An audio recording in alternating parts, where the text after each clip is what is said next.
faz uma cidade inovadora? A oferta de internet associada a outras tecnologias são ferramentas importantes para atrair empreendimentos e criar ambientes inovadores. No Rio em Foco, que começa agora, vamos entender como atualizar a Lei Estadual de Inovação e criar leis municipais podem contribuir para o desenvolvimento de soluções globais. E mais, como a academia e as empresas devem colaborar com o governo para avançar nesse campo. Vem com a gente!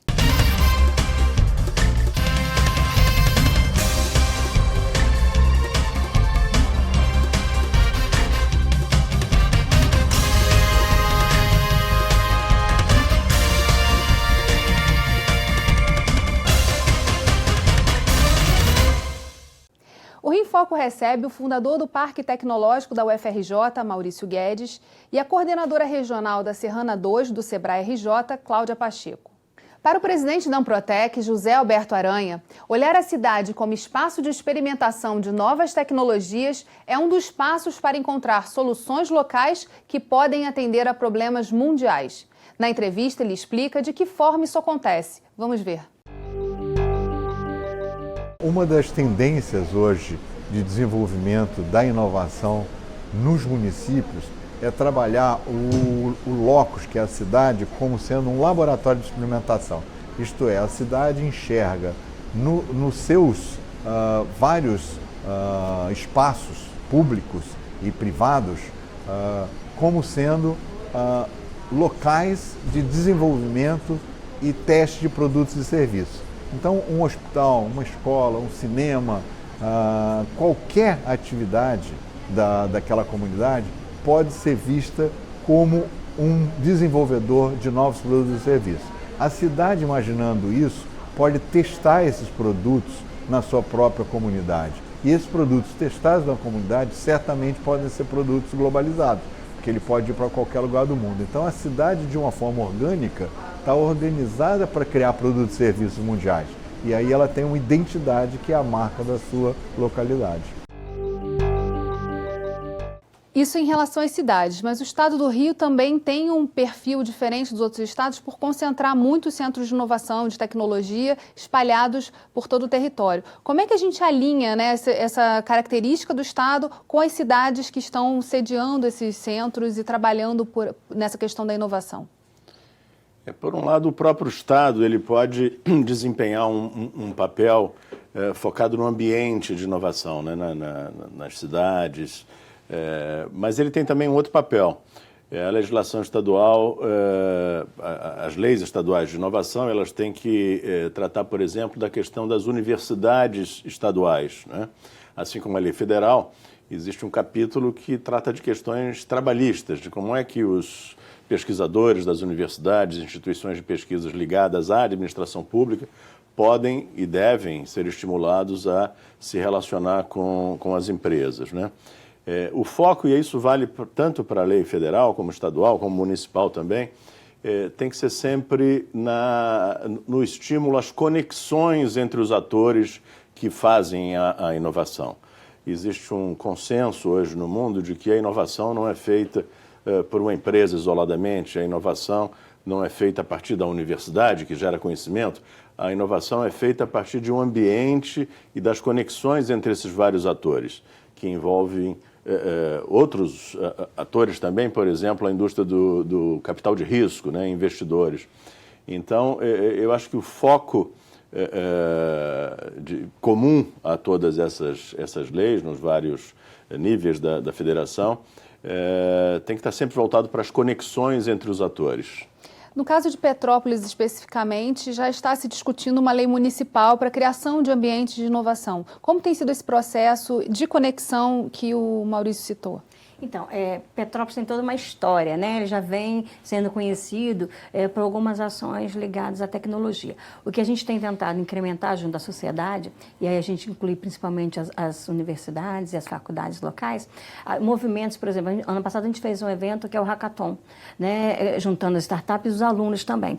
A ideia era pegar os problemas locais setoriais, a gente pegou agronegócio, a gente pegou moda, a gente pegou turismo, e a ideia era que esses alunos encontrassem soluções que poderiam ser implementadas dentro desses setores. Então, eu acho que a gente já vem trabalhando, por conta desse histórico de Sebrae de Petrópolis, conhecido como Petrópolis Tecnópolis, o que a gente está querendo é trazer para a atualidade, né, já que ela já vem discutindo isso há um bom tempo, mas inserir outros atores, porque até então estava num fórum muito pequenininho, né, era o município, a prefeitura dialogando com as entidades de classe, que são as convencionais, o Sebrae, a Firjan, mas eu acho que a gente agora precisa inserir que um ator fundamental, que são os empresários, que é a partir deles que a gente vai levantar as necessidades, as demandas, para a gente criar uma lei que, de fato, seja importante para eles e que eles consigam, de fato, implementar. A gente tem exemplos no mundo de teste dessas soluções no território da cidade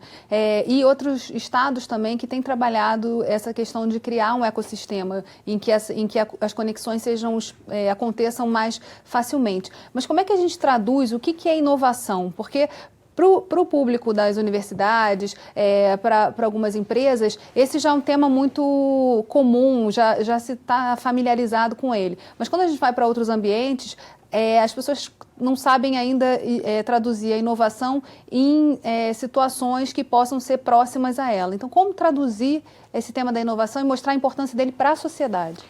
Eu vou usar um exemplo muito concreto, né? Pesquisa, conhecimento, pode ser a descoberta de um novo princípio ativo de uma droga, ou como é que se processa a disseminação de uma doença. Inovação é o remédio na prateleira da farmácia, é a vacina que a população pode tomar. Então, a inovação, ela traduz o conhecimento em emprego qualificado, em renda, em melhor qualidade de vida, em impostos, não é? É basicamente essa a diferença entre inovação e conhecimento. Com relação à questão da territorialidade, existe um estudo recente da OMP, que é a Organização Mundial da Propriedade Industrial, da Propriedade Intelectual, que é muito interessante. Eles mapearam em todo o mundo as 100 regiões, basicamente são 100 cidades, ou às vezes regiões metropolitanas no mundo, que mais geram patentes.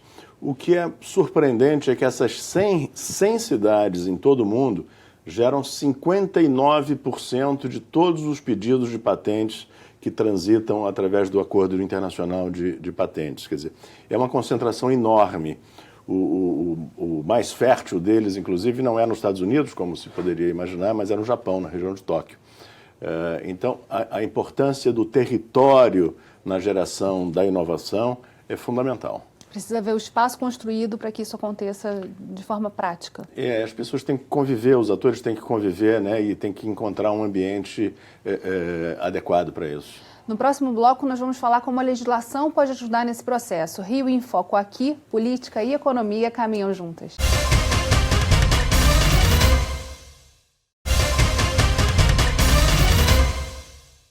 Voltamos com Maurício Guedes e Cláudia Pacheco. Um dos principais desafios da inovação é a velocidade em que ela acontece. De acordo com o professor do Instituto Brasileiro de Mercado de Capitais, Francisco Taborda, o Brasil precisa acompanhar a mesma velocidade de países desenvolvidos para se tornar referência na produção e no uso de novas tecnologias. Mas para que isso aconteça, a inovação precisa se tornar uma prioridade. Uma das necessidades principais da inovação é a velocidade com que a inovação acontece, né? O mundo moderno, os países adiantados caminham com a inovação, com a tecnologia, uma velocidade muito grande. E se nós algum dia quisermos disputar com esses países a primazia na tecnologia, a primazia no conhecimento e sermos relevantes como eles hoje são, a nossa velocidade tem que ser muito maior. Porque hoje existe uma defasagem tecnológica muito grande, né? Um verdadeiro abismo tecnológico entre o que acontece no Brasil e o que acontece em países como Suécia, Noruega, Alemanha e Suíça. Então, para daqui a 15, 20, 30 anos nós chegarmos no mesmo nível deles, já que eles estão muito mais adiantados e caminham muito rápido, a gente tem que caminhar muito mais rápido. Aí tem um problema, porque para caminhar rápido em ciência, tecnologia e inovação, a gente tem que ter dinheiro. E o Brasil, obviamente, não tem dinheiro para caminhar tão rápido assim em todos os setores. E a gente tem que priorizar, tem que ver o que é importante para nós, o que faz parte da nossa vocação, aonde a gente pode ser bom e onde a gente pode disputar mercado, disputar tecnologia entre os 2, 3 melhores do mundo daqui a 15, 20, 30 anos. Uma vez priorizado isso, né, a gente tem que correr atrás e fazer com que isso aconteça. Se inovação não for uma das 3 prioridades do país, realmente a gente vai estar perdido, porque realmente não tem como a gente vencer essa distância que cada vez aumenta mais em relação aos países desenvolvidos nas tecnologias de ponta. Como é que a gente cria esse senso de urgência para colocar a inovação na pauta de prioridades não só do país, mas também do Estado e das cidades? O Taborda tem toda a razão. O Brasil é o 15º maior produtor de artigos científicos no mundo. E no ranking global da inovação nós estamos em 69º lugar. É claro que existem vários fatores que provocam isso, mas certamente as deficiências no marco legal da ciência, tecnologia e inovação, que muita coisa foi melhorada nos últimos poucos anos, né? Além do ambiente econômico, do ambiente hostil aos novos negócios, tudo isso contribui, né? Para subir nesse ranking, é como você está tentando subir numa escada rolante, mas a escada está descendo. Tem que ser muito veloz para conseguir chegar a uma posição mais compatível com o tamanho da nossa economia e com a nossa capacidade de produção científica. Como a gente chama a atenção dos municípios? Como é que esse tema tem sido tratado em Petrópolis? Então, o que a gente está tentando é levar essa discussão principalmente para o meio empresarial. Porque há uma ideia de que inovar é muito caro, de que inovar está distante da micro e pequena empresa, de que inovar é só para a grande empresa. Então, o que a gente está tentando é, primeiro, desmistificar isso localmente, explicando o que é, a lei vai tratar isso, né, quais são os setores, o que é considerado inovação, qual é esse conceito. Então, a gente precisa dialogar com a sociedade, abrir um pouco mais essa discussão, porque senão a gente corre o risco de fazer uma legislação de gabinete e que ela não atenda ao anseio de quem vai ser o usuário final. Então, eu acho que o principal papel do município é criar fóruns, canais de comunicação para dialogar com a sociedade e com os parceiros. E aí sim fazer a conexão com todo mundo para poder criar ações que sejam de fato relevantes para um município como Petrópolis. E que tipo de ganho a gente consegue ver? Porque a inovação também permite saltos muito importantes, né, na solução de problemas locais e que podem se tornar globais, como a gente já havia falado no programa. Então, como nesse campo enorme de vocações que o Estado do Rio de Janeiro tem, a gente consegue focar e encontrar essas prioridades? A convergência de prioridades econômicas, de vocações econômicas, melhor dizendo até, e vocações acadêmicas é fundamental para que a gente encontre os ambientes, as áreas em que nós podemos ter um papel relevante, não só no Brasil, mas no mundo, né? Mas, se me permite, com relação a leis municipais, eu acho que a legislação municipal, em geral, ela se foca em 3 aspectos. Primeiro, na facilidade de articulação entre os atores, não é? Seja criando conselhos, né, colegiados que se encontrem, atividades, eventos que as pessoas passem a se conhecer. Um segundo bloco está ligado a incentivos. Algumas cidades adotam incentivos fiscais para atividades inovadoras, adotam incentivos tributários. Tem cidades no Brasil que estão buscando um modelo parecido com a Lei Rouanet, em que qualquer pessoa física, qualquer empresa pode adquirir um certificado ou investir num projeto que tenha sido qualificado por alguma instância e, dessa forma, apoiar um projeto inovador.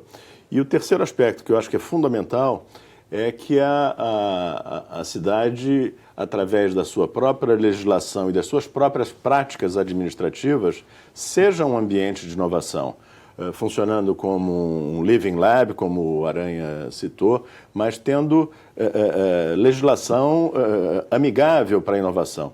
Todo o mundo e as cidades brasileiras estão se defrontando, por exemplo, com a questão do Uber, que é uma inovação que é inexorável, né? Mas há uma dificuldade legislativa, social, né, política, para que a legislação se adapte a isso. Então, uma cidade não pode ser casa de ferreiro, espeto de pau. Uma cidade que pretende ser inovadora, pretende aparecer para o Brasil e para o mundo como uma cidade inovadora, ela tem que ter práticas inovadoras na sua própria administração e na relação com a sociedade. E como travar esse diálogo? Como o Estado pode ser um ator importante nesse processo de avançar numa legislação municipal? Quer dizer, como a legislação estadual também pode ver isso e ajudar a estimular que os municípios corram atrás desse tema, mergulhem sobre as suas próprias vocações e trabalhem essas experimentações? Talvez focando nessas 3 áreas da mesma forma, né? O Estado poderá dar o exemplo. A legislação federal, ela tem inspirado os estados a fazerem isso, né? A nossa Constituição de 88, ela não tratava da questão da inovação. O capítulo de Ciência e Tecnologia da Constituição, ele falava da ciência, da geração da ciência, do conhecimento por bem da humanidade, muito no espírito da Constituição de 88, né? Mas uma emenda constitucional promulgada agora em 2015, ela inseriu no artigo 219 a inovação como uma obrigação do Estado. Isso vale para todos os entes da federação. Então, eu acho que os estados, adotando legislações, adotando práticas de inovação, usando, por exemplo, também é permitido pela legislação federal agora, usando seu poder de compra para estimular empresas inovadoras, eles poderão incentivar que os municípios sigam o mesmo caminho. A gente vai fazer um rápido intervalo e voltamos já. Rio em Foco aqui, política e economia caminham juntas.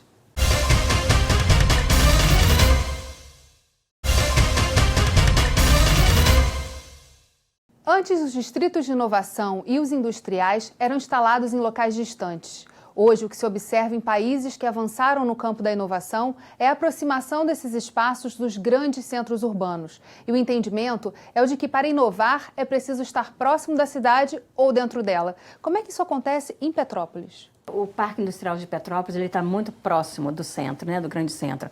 Ele já funciona há muito tempo.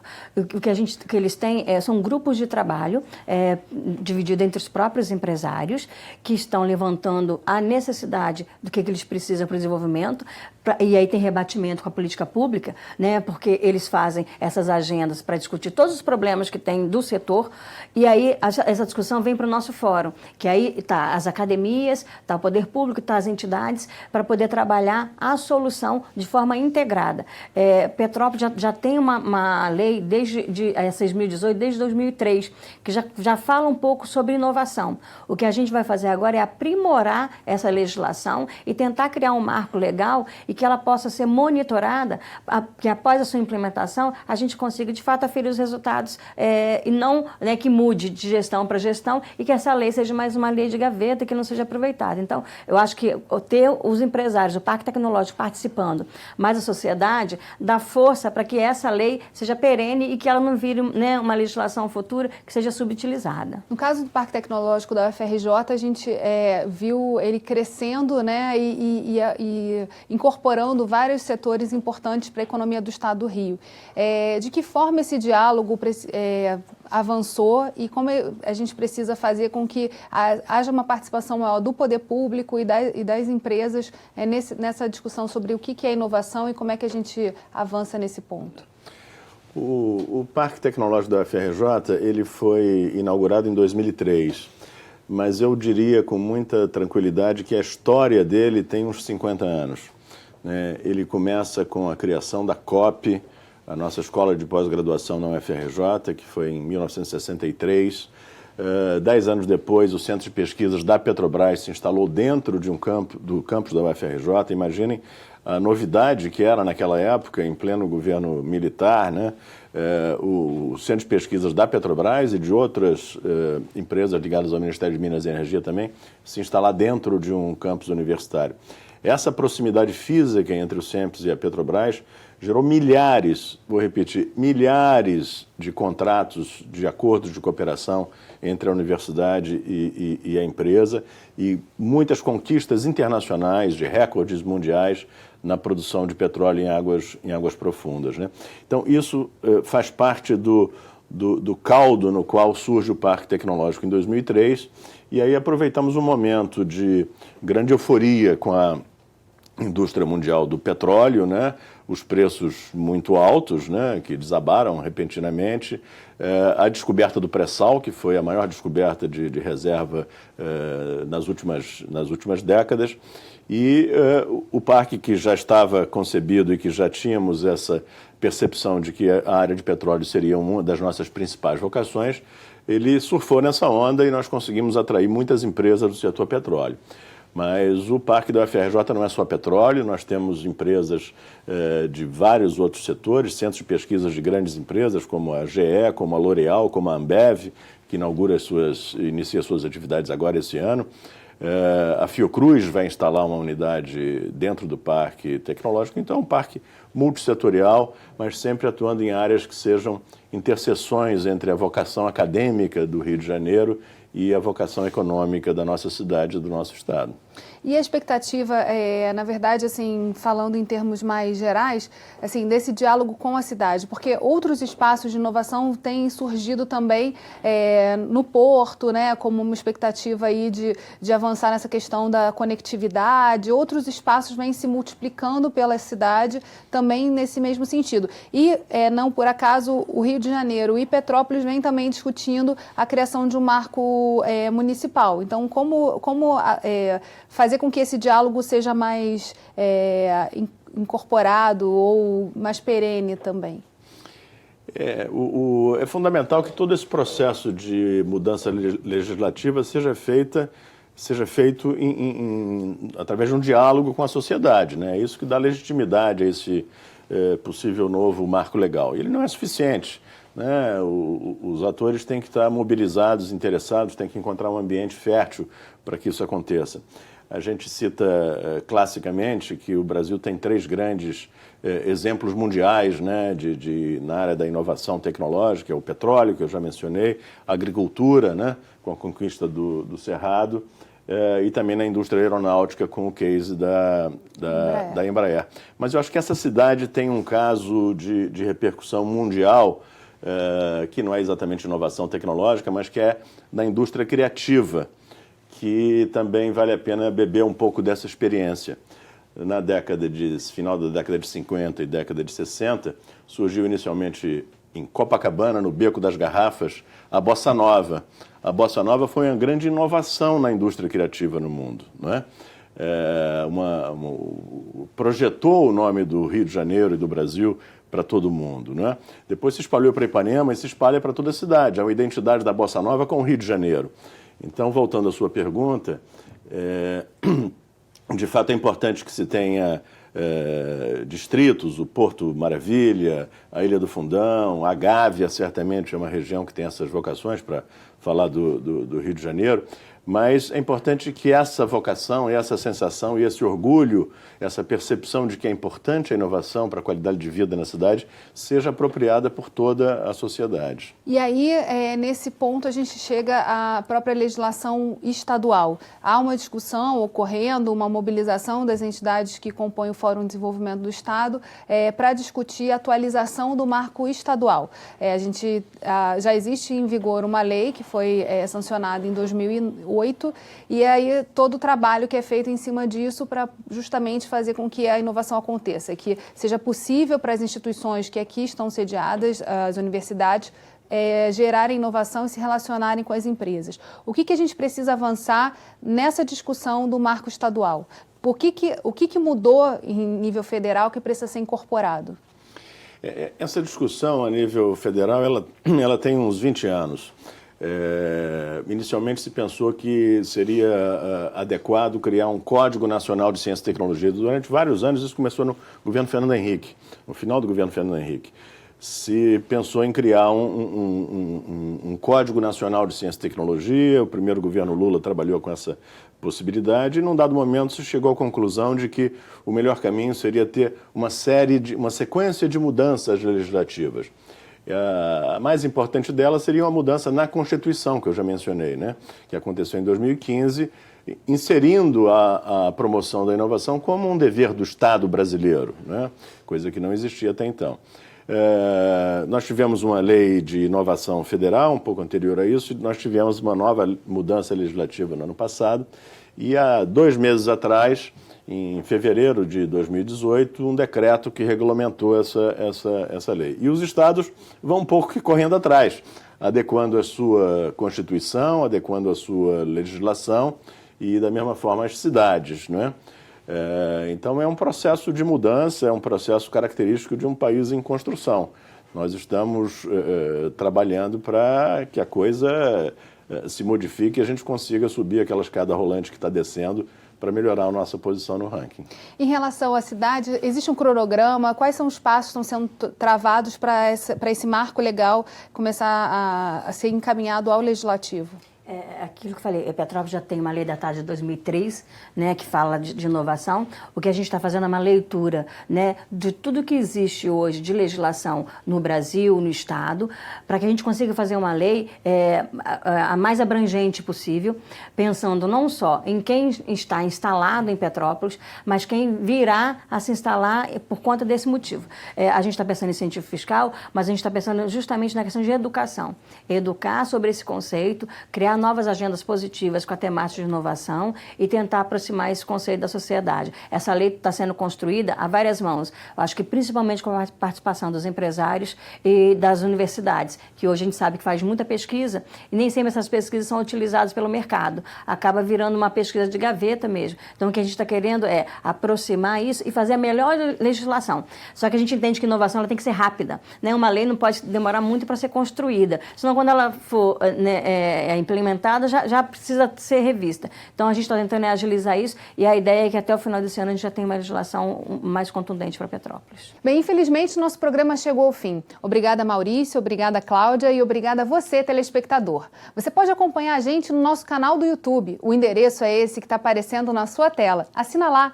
E se você deseja enviar dúvidas e sugestões, o nosso e-mail é rioinfoco@lerj.rj.gov.br ou para o nosso WhatsApp 21 988904709. TV Alerj, o canal do Povo Fluminense. Até a próxima.